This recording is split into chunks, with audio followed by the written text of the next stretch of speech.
আমরা ইতিমধ্যে আমাদের নায়েবে আমির ডাক্তার সৈয়দ আব্দুল্লাহ মোহাম্মদ তাহের বলেছেন যে এই নির্বাচন কমিশন তাদের কিছু বক্তব্য এবং কিছু ভূমিকা ইতিমধ্যেই জনমনে প্রশ্ন তৈরি করেছে যে একটা সুষ্ঠু গ্রহণযোগ্য ক্রেডিবল ইলেকশন এই নির্বাচন কমিশনের মাধ্যমে সম্ভব কিনা তা নিয়ে ইতিমধ্যেই প্রশ্ন তৈরি হয়েছে।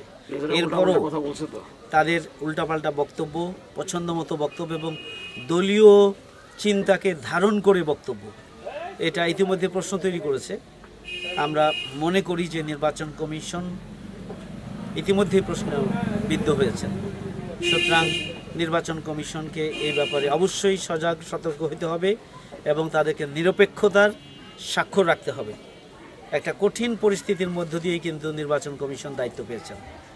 বাংলাদেশের 18 কোটি মানুষ যখন নির্বাচনের একটা সুষ্ঠু নির্বাচনের আকাঙ্ক্ষা এবং স্বপ্ন দেখছে, হাজার হাজার শহীদ এবং 50,000-এরও বেশি আহতদের রক্তের বিনিময়ে আমরা যে নতুন বাংলাদেশ পেয়েছি, এই নতুন বাংলাদেশকে স্থায়ী ভিত্তির উপরে দাঁড় করানোর জন্য নির্বাচন সবচেয়ে গুরুত্বপূর্ণ এবং বড় মাধ্যম।